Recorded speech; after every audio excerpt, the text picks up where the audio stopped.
we have taken the key management and distribution, right? So in the key management and distribution, we talked about what is the importance of various keys. We talked about the key management in the symmetric key schemes. Okay, so we stopped the previous class by discussing the key management or the key establishment in the symmetric key schemes, and what are the various techniques for that, how we can use symmetric keys to establish the symmetric keys. That is one aspect which we discussed in the previous sessions. So the key management and distribution, we talked about symmetric. This we finished. Again, for symmetric key establishment, we talked about symmetric way of establishing the keys, and also using asymmetric keys to establish the symmetric keys. That also we discussed in the previous class. So now we will be talking about asymmetric key schemes, right? So the point or the challenge in the asymmetric key scheme is we've already discussed that, how, so especially how the users or the sender know public key, okay, of other user. So if you may think, sir, it's anyway public key, they will be knowing the public key of the other user. What's wrong in that, or what's great in that? But we also discussed, if we don't have a proper mechanism of knowing the public key of the other nodes, there are attacks that are possible. That is kind of man-in-middle attack, where if there is no proper authentic way of exchange of the public keys. So establishing the public key is very, very important. So how do you distribute? So when you have a network of having n number of nodes in the network, how the nodes know the public key of the network, other nodes in the network. Of course, there are various schemes, or there are various mechanisms for that. But the point is, the important thing is that it's not that you just simply establish the, establish the or distribute the keys, but they should be established or distributed in a proper way. Okay, proper way means in the authentic way. Otherwise, it goes on the in a way of called public, the man-in-middle attack scenario. So now let us look at the scenario that is given there in the diagram. If you look at, there is node A. It is telling this is my public key. So it's kind of a broadcast. Okay, it's kind of a broadcast. It is called uncontrolled public key distribution, where every node typically broadcasts its public key to the rest of the nodes in the network. So take an example, you have n number of nodes in the network. What the node A is doing, it is just keep broadcasting its public key. Similarly, node B is also broadcasting its public key to the rest of the nodes. Now, any node, say take an example, the node C, okay, wants to send a message to B, what it can do, it picks the public key. So now when the B broadcasts its public key, C gets it, and then use this public key to encrypt the message and send the message to B. So what we can do, we can decrypt that message using its private key, right? Because it is encrypted with the help of public key. So this is one scheme or one way of distributing the public key. But the obvious drawback is that when you keep broadcasting, what is the guarantee that when C receives a public key, what is the guarantee that that is the public key of B? Or what is the guarantee that there is no man-in-middle attack that has tampered the public key of B? So obviously the point is, it is uncontrolled public key distribution. So Is that clear? Is that clear? Yeah, I think all of you are busy with your CDC, so I should not ask any question. So I keep broadcasting. Those who listen, they can get the point. Those others, they can anyway. I'm sharing my videos, so you can listen whenever you are free. Okay, when you find some free time, you can. Okay. So look at the second scenario where it is it's not uncontrolled or the broadcasting of the message. Rather, there is a central authority or a central entity called public key directory. Every node in the network will keep its public key with the directory. So the directory will maintain public of every node. So what is the public key of A, public key of B, and so on.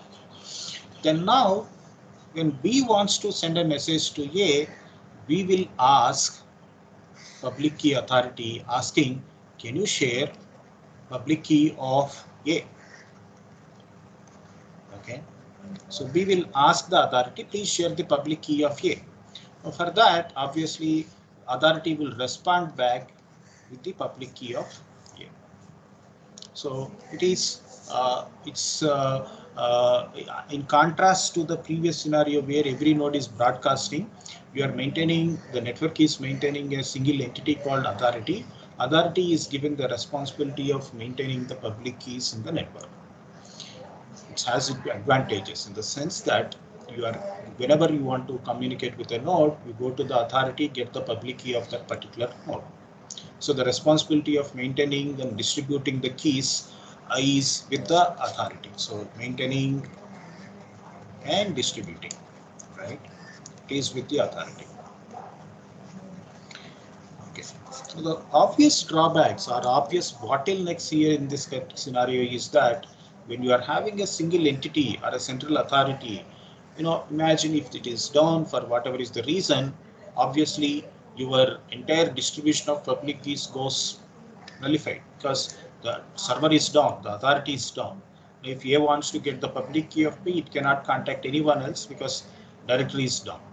So if somebody attacks the directory, that's all. Your key distribution scenario will not work with the authority, right?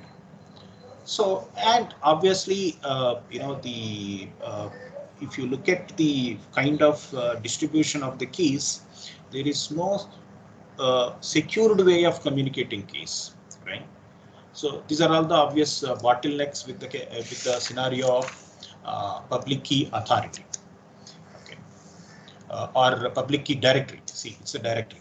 Okay. So of course we are going to talk about authority in the next this one.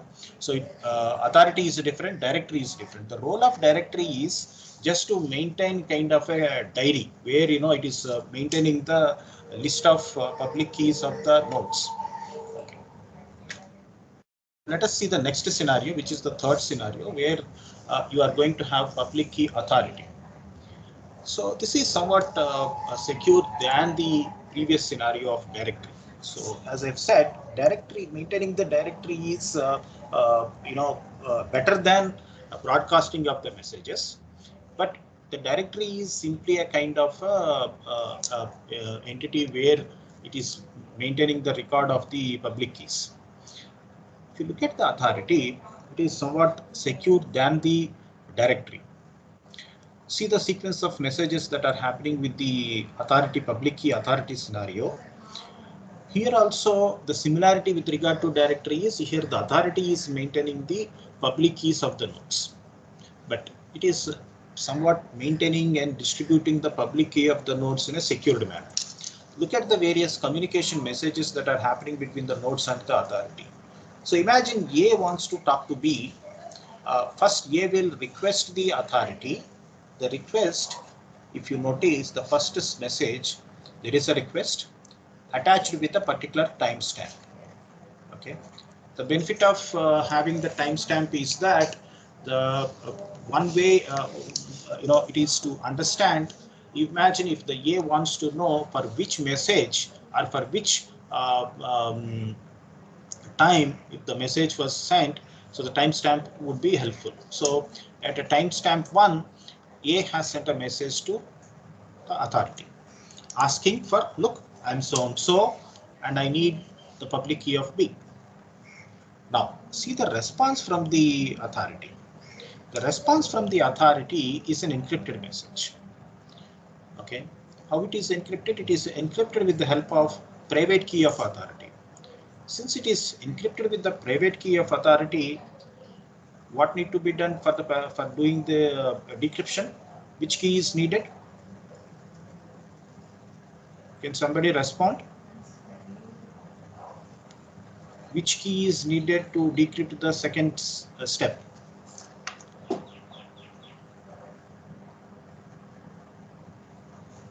Hello? The message is encrypted with the help of private key of authority. Which key is needed to decrypt the second step?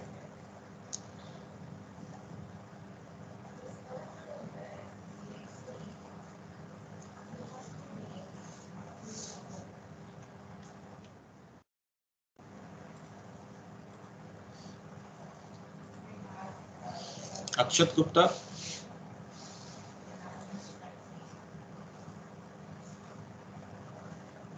Mritansh.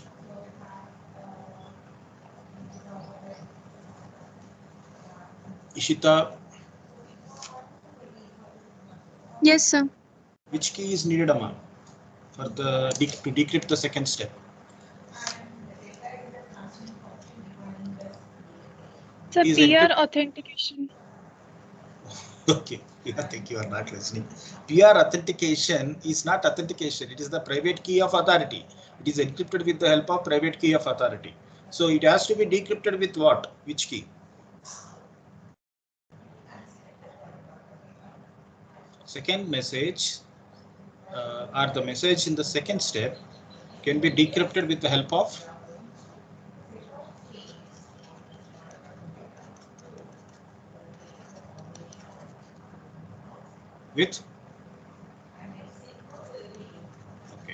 public key of authority, because it is encrypted with the help of private key of authority. So the point is, when node A decrypts it with the help of public key of authority, it gets a message. What is that message? The message contains the public key of B and the message that A has sent at the first instance, or else the first message. Now with this, A will understand what is the public key of B, and it also understands that this response is for the message that A has sent at step 1. Okay. So now A has public key of B. Now A is sending a message to B saying an encrypted message. How it is encrypted? With the help of public key of B. What is the message contains? It contains identifier of A and a nonce. Okay, nonce is a random number which we discussed well in the previous classes. Now B receives it. Now B decrypts it with its private key because it is encrypted with the help of public key of B. Now it gets the identifier of A and the nonce. Now in order to respond to that in a secured manner, B needs public key of A, right? So B needs public key of A, and for that purpose, what B is doing, B is contacting the authority with a request, and it is entering its timestamp. Now, like your second step, similar to the second step, authority is responding back to B with the help of private key of authority. The message is encrypted. It is now B decrypts it with public key of authority, like how A did it. Then now B gets the public key of A. Once B gets the public key of A, B is talking to A by encrypting a message with the help of public key of A. What is the message contains? Message contains nonce A sent and N2. This is the nonce of B. Now A receives it. A decrypts it with the help of private key. It's private key, right? Because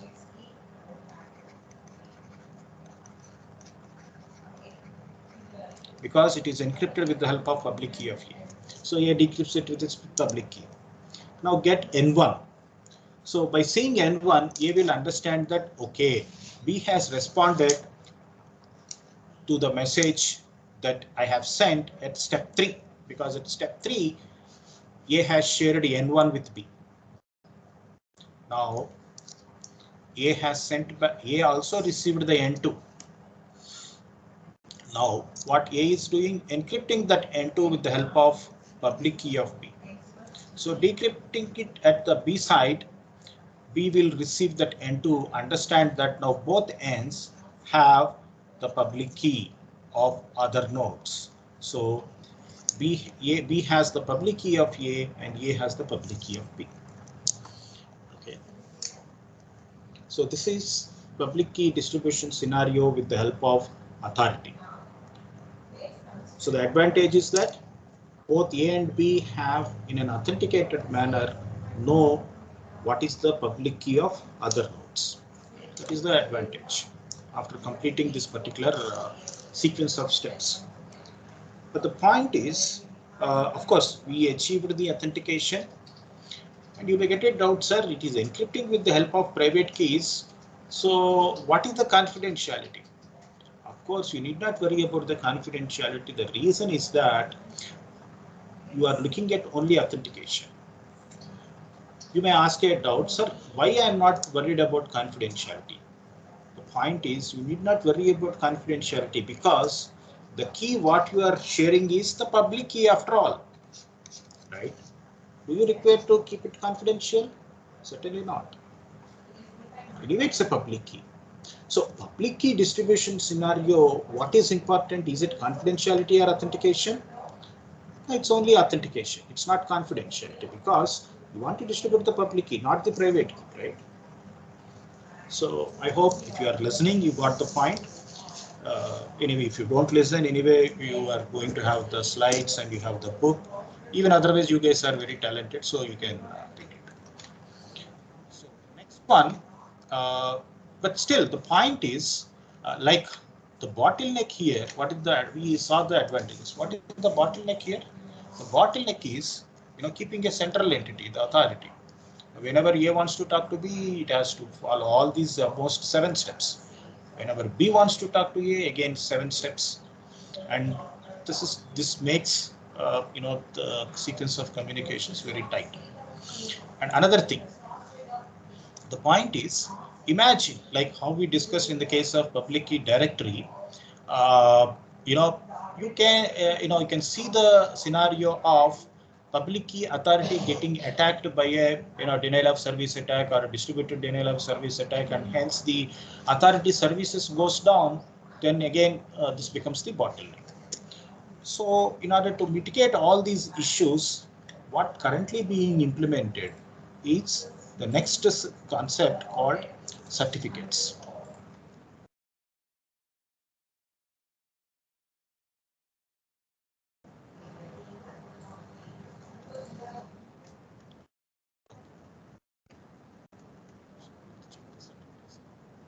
This is the certificates.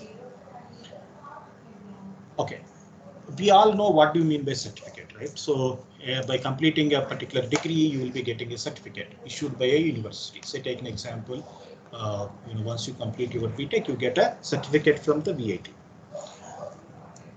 Now the point is, the certificate issued by an institute will be there forever. That means the lifetime of the certificate is there forever. Now think of certificates wherein which their validity is associated with a particular time period.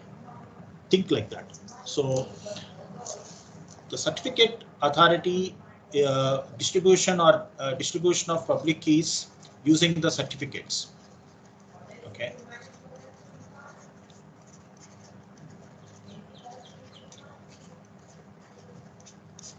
So the point is, you have a certificate authority. Every node which wants to get communicated with the rest of the nodes in the network, what it will do is, it will contact the authority saying that, look, I am so and so, can you issue me a certificate?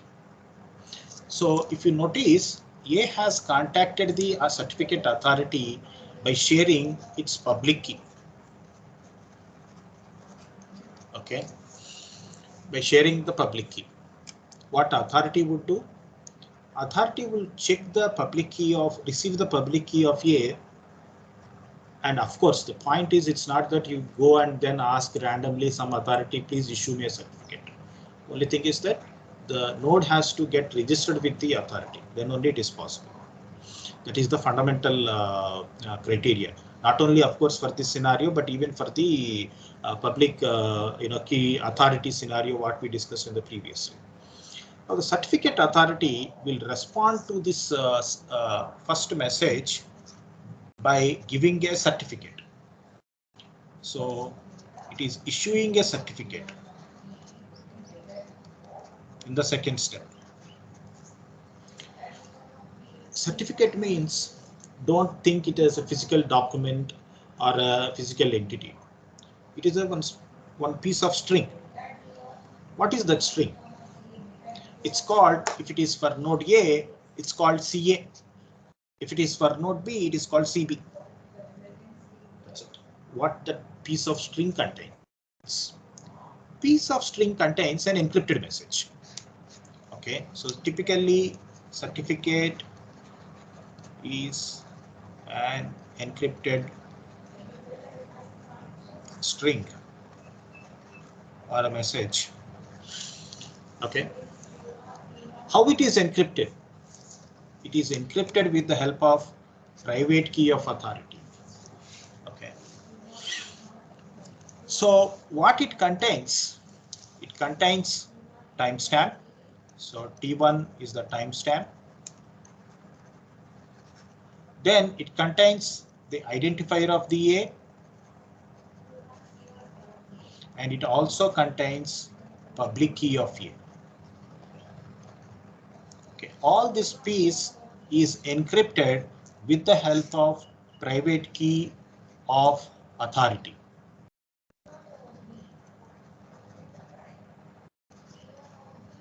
Private key of authority. This forms the certificate of A. Similarly, for the B also, B has contacted the authority with its public key. Authority responded back with the certificate. The certificate is encrypted with the help of private key of authority, and it contains the same timestamp, identifier of B, public key of B. That's all. You need not worry anything about distribution of the keys. Now, sir, how do I distribute the keys? Now A wants to share its key with B. What A is doing, A is just sharing its certificate. That's all. Similarly, when B wants to distribute its public key, B is sharing its certificate. Now imagine A shares its certificate with B. Now what B need to do? B has to verify the certificate. How B verifies the certificate? Remember, the certificate is encrypted with the help of private key of authority. So what B would do, it verifies the certificate with public key of authority. It verifies the certificate with the help of public key of authority. Similarly, A wants to verify the certificate of B. What it is doing? It is verifying the certificate of B with the help of public key of authority. Okay. How do it verifies? Decrypt that certificate CA or CB with the help of PO of authority, then what it gets? B will get the timestamp, B will get identifier of A, and B also gets public key of A. Similarly, A gets the timestamp, public key of B, identifier of B. Okay. So the beauty of this concept is that, number one, you have eliminated the bottleneck of having an authority. You may get it, sir, what is this? How can I say that I have eliminated the bottleneck of authority? Here I am having certificate authority. There you called it as a public key authority there. Here you are calling certificate authority. It's only name difference. How do you say that my authority bottleneck is done? Eliminated. Okay. The point is here. There, if you notice, the important thing is that whenever A wants to talk to B, A has to check with the authority. Similarly, whenever B wants to talk to A, B has to check with the authority to know what is the public key of the other node. So in that regard, if the authority is down, A and B cannot talk to each other. But in the case of certificate authority, once certificate authority issues the certificate and A and B knows the certificate of each other, they can talk to each other forever until and unless there is a change in the public key of each of the other nodes. Like public key of A changes its public key or B changes its public key. If the change has not happened, it goes forever. And remember, not only that, it's not only they change, but typically the timestamp, whatever the timestamp is there, the T1, similarly the T2, the timestamps also play a major role. Imagine if certificate authority says that, look, whatever the certificate I have issued is valid for a particular time duration. Say, take an example, I have issued the certificate and it is valid for a duration of, say, 24 hours. Okay, so from this particular timestamp onwards, for the rest of the 24 hours, CA will not be changed. And A can share that certificate with any number of nodes in the network. Similarly, B, again, exchange with any number of nodes in the network for about 24 hours. Once the timestamp, once the time validity of the certificate is over, now A has to obtain the new certificate, B has to obtain the old certificate. I hope that you got a point. I will wait for a second if you guys have any doubt here.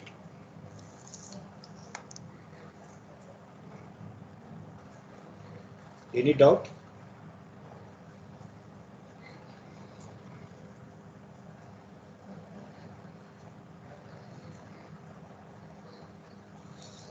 Okay, so the point is you have the certificate authority. There is a difference with the certificate authority and public key authority. Okay, there is a difference. The fundamental is that once the certificate authority issues the certificate, it is valid for a particular duration of the time, and hence till the duration of the time, even if the certificate authority is down, both A and B can talk to each other. And not only A and B, if whatever is the node that A has shared, A can talk to the rest of the nodes in the network. So this is how the certificate authorities plays a major role in distributing the public key of the nodes. Okay. Next. So how actually these certificate authority, the certificates are typically used? If you notice, it's quite interesting. Okay. Look at this particular diagram. I'm going to display that in the next.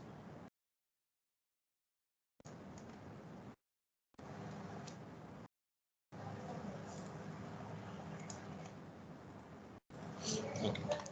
Look at the diagram. This is how the public key certificates are getting distributed. Now you notice, imagine Bob has obtained a certificate.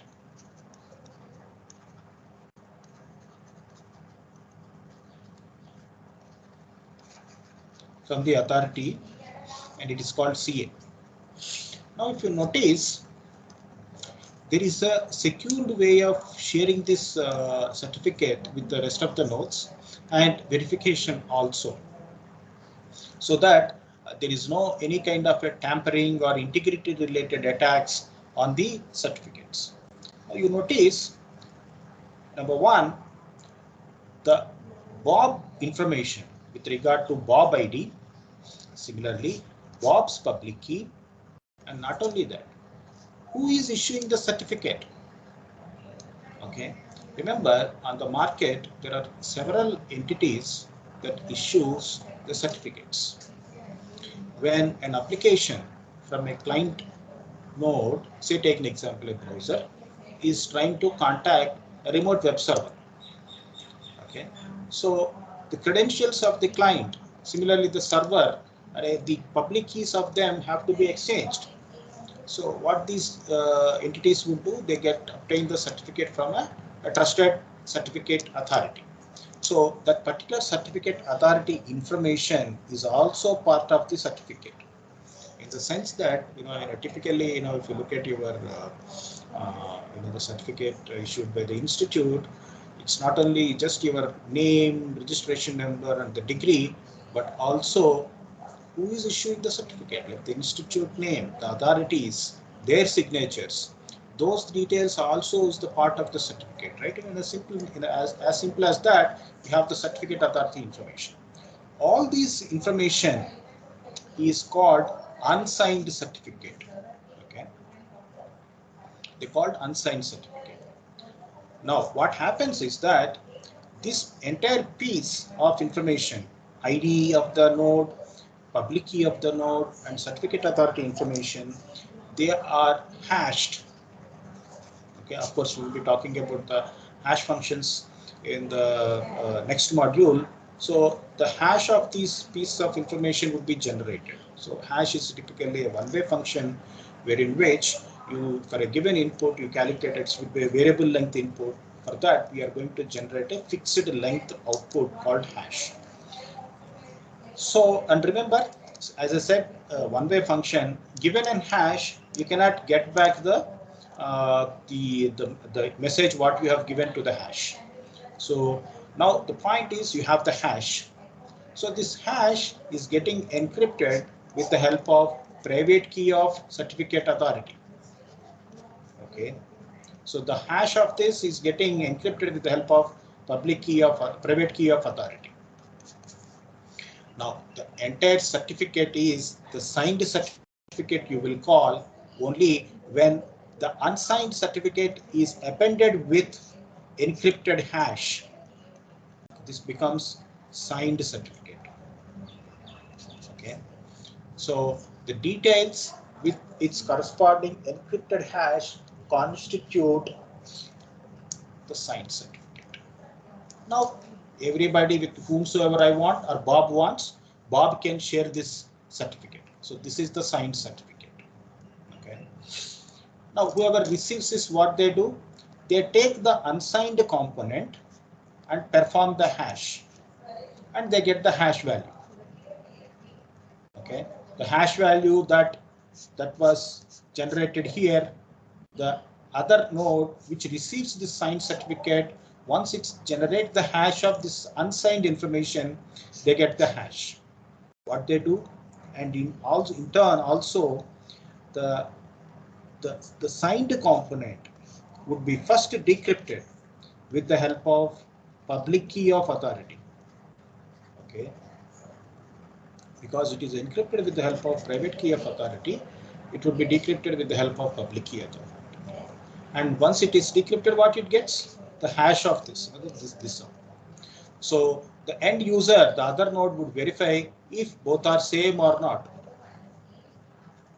If both are same, that means there is no compromise, or there is no integrity related attack, or there is no man in middle attack, there is no tampering.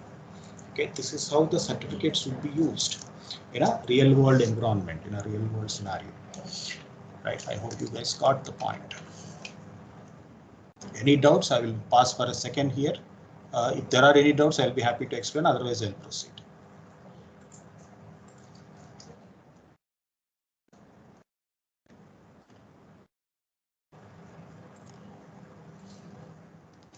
So since there are no doubts, I'll proceed. If you look at, there are the way when the certificates are getting issued, there are certain standards for issuing the certificates. The typical standard issued by the International Telecommunication Union called ITU is called X.509 certificate, which is the standard certificate now, which is a part of X.500 series of recommendations for the certificates. Okay, if you look at that particular format, which is the standard format of digital certificate, X.509, it contains several things. Of course, during the illustration, we said, there is a timestamp, there is an identifier information, there is only public key. But in a practical scenario, in a real world application, there is a lot more that goes during the exchange of the certificates. What are the extra pieces of information? If you notice the version number, serial number of the certificate, then the signature algorithm details, then who issued and period of validity, to whom this particular certificate is issued, and the issuer, that means the who issued the certificate, that particular corresponding issuer's unique identifier. And similarly, to whom the certificate is issued, whether Bob or Alice or to whomsoever it is, that particular subject unique identifier. These are all the various details that goes in the X.509 certificate. Okay, so these are there in this is a typical format of the practical scenario. So that's why reason why whenever you notice when you are communicating with the remote servers or a banking application or from a remote client, the certificates, when they get exchanged, these pieces of information goes exchanged between the nodes, the communicating nodes. Proceed. How to get the certificate from a certificate authority? Any node wants to get the certificate from a certificate authority, they have to follow this set of steps.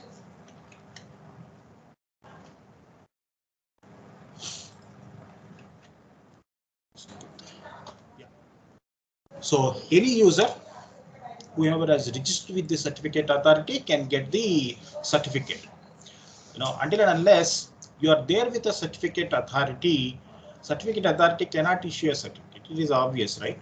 So there is the sequence of steps. So any party, any node wants to get a certificate from a certificate authority, they have to first register, and by that, the certificate authority would know about that particular node or the user, and certificate authority issues the certificate by binding the public key of that particular node with that particular certificate. And remember, we have seen the standard format of certificate issued by the any certificate authority. In the market, there are n varieties of commercial certificate providers, digital certificate providers. Okay, so the certificate issued by these providers are unforgeable.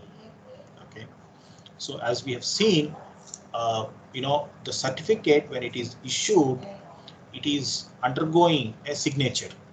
And the form of signature, what it is happening, the hash of that particular certificate is encrypted with the help of private key of authority, right? So when you are exchanging the certificate, it is not that you are exchanging simply the certificate, but also the signed certificate. Anybody can validate it. If there is an integrity breach, that can be easily identifiable. No, the point is the complexity of the certificate, issuing the certificate all goes up when there is a scenario like this, and there are multiple entities that are issuing the certificates. Okay, now what happened? What is that scenario? Let us see this particular case.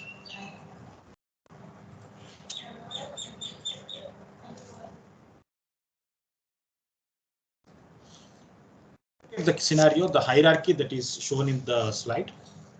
See, point is when A and B wants to talk to each other, A and B wants to talk to each other. A has the certificate called CA. B has the certificate CB. Now, so far, whatever we discussed is that we understood that there is a certificate authority called capital CA, and A is registered with it and got the certificate and shared with B, and B is able to verify it with the help of public key of the certificate because B is registered with it. That is what is the scenario we discussed. Okay, since B is also registered with certificate authority, B verifies A's certificate and A verifies B's certificate. That is CB, because A is with certificate authority A, and since A knows public key of certificate authority A, and similarly B knows certificate authority public key. Now the point is, imagine A is registered with certificate authority 1 and A got certificate CA. Imagine there is another certificate authority called CA2 and B got the certificate from it's CB from certificate authority 2. Now A and B wants to exchange the information or they want to exchange the piece of information or establish the keys. How do they do it? How A knows, or imagine A shares its certificate with B. Okay, A sends the certificate to B, CA.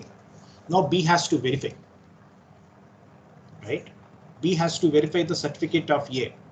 Who issued the certificate of A? CA1.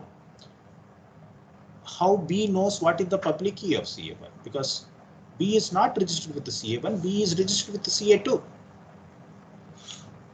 Similarly, B shares its certificate with A, and how B verifies, how A verifies, how A or B verifies for A, verifying CB, for B, verifying CA in this scenario, when each one is registered with a different entity. It is a challenge. For that purpose, the point is that this is possible. The solution works out only if CA1 and CA2, that means the two certificate authorities, have authenticated each other. Right? Authenticated each other in the sense that both have shared their public keys. Okay. Now, if CA1 and CA2 have authenticated each other and then shared each other's public key, then only A and B will be able to communicate with each other, even if A and B certificates are from different entities. If CA1 and CA2 don't interact with each other, take it granted, the certificate sharing will not work out. And that's the reason why most of the commercial certificate authority providers, they exchange their certificates. Otherwise, the business will not run, right? So the point is, how did they do it? So now what CA do is, A says, look, I want to verify the certificate of B, and B's certificate was issued by CA2. Can you help me out? That's how A will ask CA1. Then CA1 will share what is the public key of CA2 to A. And with that help of that public key, A will verify the certificate of B. Similarly, B asks CA2, I have a certificate which has to be verified, and the certificate is issued by CA1. Can you help me out? CA2 will say, yes, I have the public key of CA1, use this. So B takes the public key of CA1 from CA2 and verifies the certificate of A. That's how the certificates would be exchanged. Now the whole process, if you put it in the form of a hierarchy, so take an example. There is a node called A here, there is a node called B here, and A's certificate is issued by X. X's certificate is issued by W. W's certificate is issued by V. Right? Like that, you see the path. Similarly, B here, B's certificate was issued by Z. and Z certificate is issued by Y, and that the path is there. So if you look at the hierarchy diagram, and now A and B wants to know or communicate with each other. Now A wants to talk to B. The key verification or the certificate verification goes by establishing what is the public key of B at A. Similarly, B also gets the public key of A through the hierarchy. So A will take the help of X, and X will take the help of W, and W takes the help of B, and in turn Y, Z, and B. And then the information goes back, and now the public key of B comes to A. Similarly, in the similar manner, public key of A comes to B. Once that is done, both certificates, so B verifies the certificate of A verifies certificate of B. Okay, this is called certificate authority hierarchy, and that has to be verified. It's one of the fantastic application, and the present, what are all the commercial applications, whether it is banking application or with talking to a remote server, a mail server, wherever the certificate have to be exchanged, this communication is happening in this hierarchical fashion. Okay, and this is very, very interesting and has a lot of potential. So I suggest you guys, whenever you find some time, I know that you are all busy, you're all tightly occupied, but